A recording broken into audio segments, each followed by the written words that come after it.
जय श्री राधे कृष्णा साथियों, मैं भी कृष्णा ज्ञान सहारा चैनल में आपका स्वागत करती हूँ। कैसे हैं आप? आपके अच्छे स्वास्थ्य और सुखद जीवन की मंगल कामना करती हूँ। आपके और अपने इष्ट देवों को कोटि कोटि नमन करते हुए बड़ों को प्रणाम करते वीडियो प्रारंभ करते हैं। आए हाय तेरी बिंदिया रे। मेरी बहुत सारी प्यारी प्यारी बहनों की बिंदी के बारे में बहुत सारे क्वेश्चंस आ रहे थे कि हमारे पास जो बिंदी होती हैं, अगर हमारी बिंदी पुरानी हो जाए, जो हम लगा चुके हैं, हम उनका क्या करें? हम बिंदी लगाएं या ना लगाएं? मेरी प्यारी प्यारी बच्चियां जिनकी नई नई शादी हुई होती है, वर्किंग होती है, उनके सामने तो सबसे बड़ी समस्या ये है कि हम बिंदी लगाएं कि ना लगाएं, लगाएं तो कैसे लगाएं, और पुरानी बिंदियों का क्या करें? अपनी बिंदी किसी को दें या ना दें? किस दिन बिंदी खरीदना ज्यादा शुभ होता है? तो चलिए आज की वीडियो मैं इसी विषय पर पूरी की पूरी लेकर आई हूँ। झटपट वीडियो प्रारंभ करते हैं। उससे पहले यदि चैनल को सब्सक्राइब नहीं किया है तो चैनल को सब्सक्राइब अवश्य कर दीजिएगा। बेल आइकन का बटन जरूर दबाइएगा, जिससे आने वाली सभी वीडियोस का नोटिफिकेशन आपको मिलता रहे। इसी तरह की सारी जानकारी, चाहे वो सुहाग से संबंधित हो, चाहे व्रत से संबंधित हो, त्योहार से संबंधित हो, पूजन से संबंधित हो, मंत्र से संबंधित हो, उपाय से संबंधित हो, कहानियों से संबंधित हो, पौराणिक कथाओं तथ्यों से संबंधित हो, सारी जानकारी आपको इस एक चैनल ज्ञान सहारा में मिलने वाली है। बिंदी लगाने का काम देखिए, एक सुहागन स्त्री की जो बिंदी होती है उस सौभाग्य की परिचायक मानी जाती है। आपके पति का भाग्य तय करती है बिंदी। बिंदी लगाना कोई शर्म की बात नहीं है। सबसे पहले मैं अपनी उन प्यारी बच्चियों को एक बात समझा दूं जिनकी मेरे पास क्वेश्चंस आते हैं कि हम बिंदी कैसे लगाएं। हम वेस्टर्न ड्रेसेस पहनते हैं, हम जॉब करते हैं, उसे बिंदी सूट नहीं करती, और हमारे घर में रोज इसी बात को लेकर क्लेश होता है क्योंकि हमारी सासू माँ कहती है बिंदी लगाओ और हम बिंदी लगा नहीं पाते हैं। तो सबसे पहले तो मैं आपको एक बात ये बता दूं, बिंदी लगाना कोई शर्म की बात नहीं, बिंदी लगाना एक गर्व की बात है। दूसरी बात आ जाती है, अब आपके हम इस बात से पर आते हैं कि आप जॉब करती हैं, वर्किंग हैं, तो भी कहीं ये शर्म की बात नहीं है कि आप शादीशुदा हैं और आपने बिंदी लगा ली है। अब बात आती है कि आपकी ड्रेस को बिंदी नहीं सूट करती।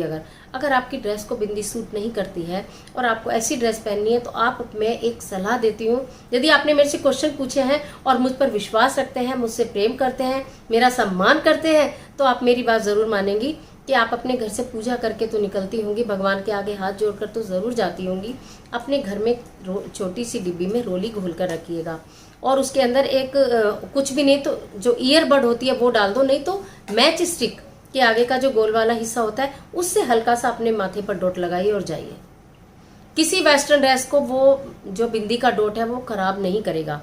और दूसरी बात, आप वो भी नहीं लगा रही हैं, आपकी कोई खास मीटिंग है, आपको कोई रिप्रेजेंट करना है कुछ, और आपकी सासू माँ नाराज होती हैं, सबसे पहले तो उन्हें जादू की झप्पी डालिए और उनसे समझाइए कि मेरे लिए ये थोड़ा सा मुश्किल काम है, मेरी इस ड्रेस को ये सूट नहीं करता है, मुझे बहुत सारे लोगों के बीच में रहना होता है।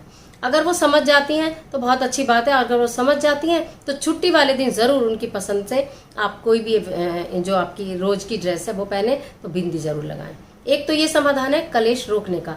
दूसरा समाधान यह है कि अगर उस पर भी आपके घर के बड़े नहीं मानते हैं तो कुछ नहीं जाता है बड़ों का कहना मानने में।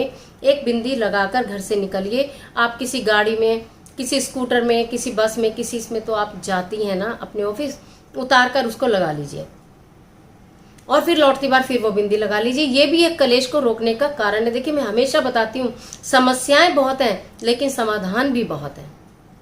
तो मैं अपनी प्यारी बच्ची से कहती हूँ, जिंदगी भर की कमाई, जिंदगी भर की जमा पूंजी आपके पेरेंट्स लगाते हैं आपको ये सौभाग्य देने के लिए, ये बिंदी देने के लिए कि आपके मस्तक पर बिंदी सजे। जिंदगी भर की जमा पूंजी लगाते हैं आपके माता पिता।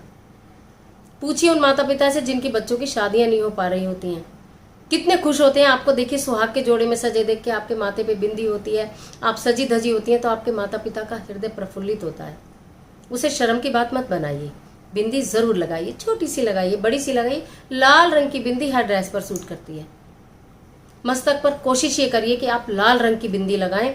और यदि आपको लगता है कि मुझे मैचिंग की बिंदी लगानी है, मेरा तो सूट ग्रीन है या तो ब्लू है, तो मैं उसके ऊपर लाल बिंदी कैसे लगाऊं, तो आपको एक आसान तरीका उसका भी बताती हूँ। सबसे नीचे यहाँ पर छोटी सी पहले एक रेड कलर का डॉट लगा लीजिए, उसके बाद आप कोई भी कलर की बिंदी लगाइए। कुछ मेरी प्यारी प्यारी बहनों का ये कहना है कि हमारे माथे पे बिंदी रुकती नहीं है। गर्मी में, पसीने में बहुत जनों के मैंने देखा है बिंदी नहीं रुकती है, गिर जाती है। लगाना चाहते हैं, लगा नहीं पाते हैं।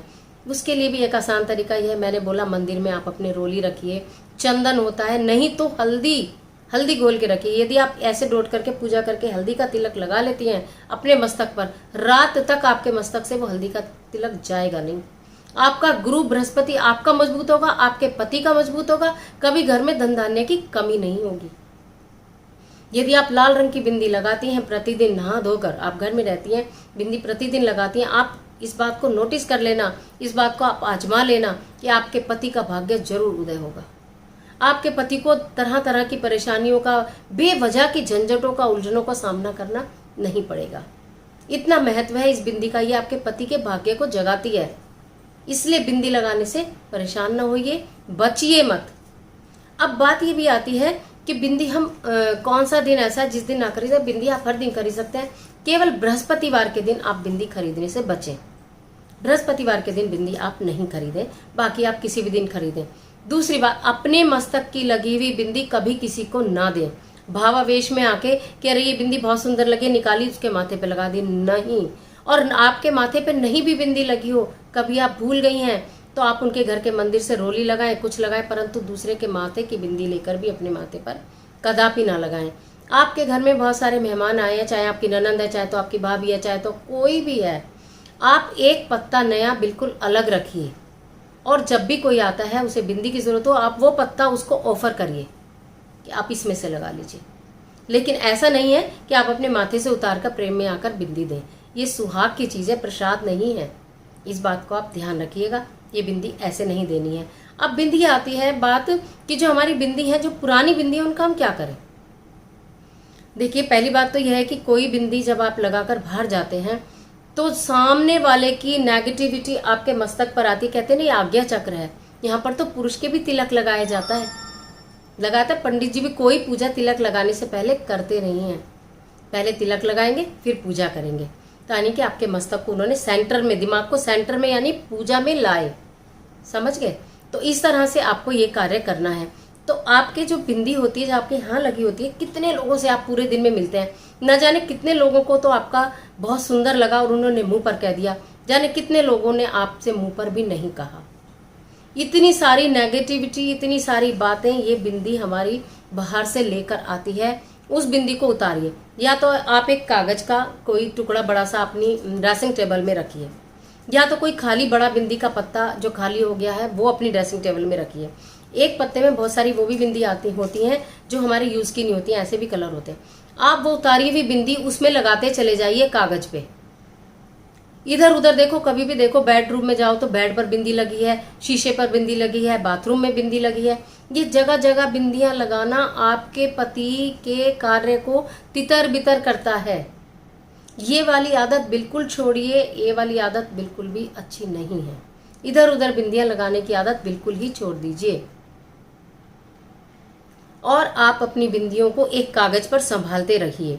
फिर आप उस बिंदियों का क्या करें, देखिए एक छोटी सी बात बताऊं। अशोक का वृक्ष एक पवित्र वृक्ष माना जाता है। आप लोगों को सबको पता है कि सीता माता को अशोक वाटिका में रखा गया था, और जिन दिनों माता अशोक वाटिका में थी रावण की लंका में, उन दिनों वो अपने दुख दर्द अशोक के वृक्षों से कहा करती थी। अशोक का वृक्ष जो था वो माता के दुख दर्दों को सुनता था, समझता था। माता उन्हीं से अपने जो दुख दर्द वो कहा करती थी जब वो बहुत बेचैन होती थी, आठों याम रोती थी, परेशान होती थी। अशोक का वृक्ष उनका साक्षी था। इतना पवित्र है अशोक का वृक्ष। जब आपके पास बिंदियां एकत्रित हो जाएं, जो कि आपकी उतारी हुई बिंदियां हैं, या तो आपके आसपास कहीं अशोक का वृक्ष का तना है, आप उस तने पर उन बिंदियों को चिपका दीजिए, या उस कागज को लपेटकर वृक्ष के नीचे रख दीजिए। इन बिंदियों को कभी भी इधर उधर फेंके नहीं कि आपके माथे से उतर गई तो पानी में बह गई तो किसी के पैर में आ रही है। ऐसा अपमान अपने सौभाग्य का ना तो करें और ना तो किसी को करने दें। ये कार्य बिल्कुल ना करें। आप उन बिंदियों को संभाल के रखिए। कोई पत्ते बिंदी के ऐसे भी आ जाते हैं जो हमें लगता है कि इसका डिजाइन हमें नहीं अच्छा लग रहा है, ये लंबी है, हम तो गोल लगाते हैं, या ये इसमें कलर ऐसे मेरे काम नहीं आएंगे। उस बिंदी को यूज मत करिए, वो साबुत पत्ता ऐसे ही रहने दीजिए, किसी को भी दे दीजिए जरूरतमंद को। ऐसे तो दे सकते हैं, लेकिन कभी भी अपना इस्तेमाल करा हुआ नहीं। देखिए, ये आपके भाग्य को उजागर करता है, आपके पति के भाग्य को उजागर करती है। बिंदी इतनी महत्वपूर्ण है। बिंदी केवल एक चेहरे की रौनक ही नहीं है, हमारे भाग्य की रौनक है बिंदी। इसलिए इस बिंदी को लगाइए, इसका मान कीजिए, इसका सम्मान कीजिए। कभी भी कहीं कोई परेशानी है उसका समाधान कीजिए। छोटी सी ही लगाइए पर बिंदी जरूर लगाइए। कोशिश करिए कि लाल बिंदी आपके मस्तक पर सदैव रहे। उजागर रहेगा आपके पति का भाग्य भी, आपका सौभाग्य भी, आपकी सुंदरता भी और आपकी खूबसूरती भी, आपका आकर्षण भी। सब कुछ बना रहेगा, सब कुछ निहित है इस बिंदी के अंदर। तो साथियों, मेरी प्यारी बहनों, आशा करती हूँ ये वीडियो आपके लिए बहुत उपयोगी साबित रही होगी। आपको पता चल गया पुरानी बिंदियों का क्या करना है और हमें बिंदी किस दिन खरीदनी है, हमें अपनी बिंदी किसके साथ शेयर करनी है या नहीं करनी है, और बिंदी हमें कौन से रंग की जरूर ही लगानी है। तो चलिए इजाजत दीजिए, फिर मिलती हूँ एक और महत्वपूर्ण वीडियो के साथ। तब तक हंसते रहिए, मुस्कुराते रहिए। कमेंट बॉक्स में हर हर महादेव, जय माता दी, ओम नमो भगवते वासुदेवाय, जय बजरंगबली कुछ भी लिखिएगा, लेकिन लिखिएगा जरूर। वीडियो को लाइक कीजिएगा, शेयर कीजिएगा। मिलते हैं, तब तक ईश्वर आपकी मदद करे।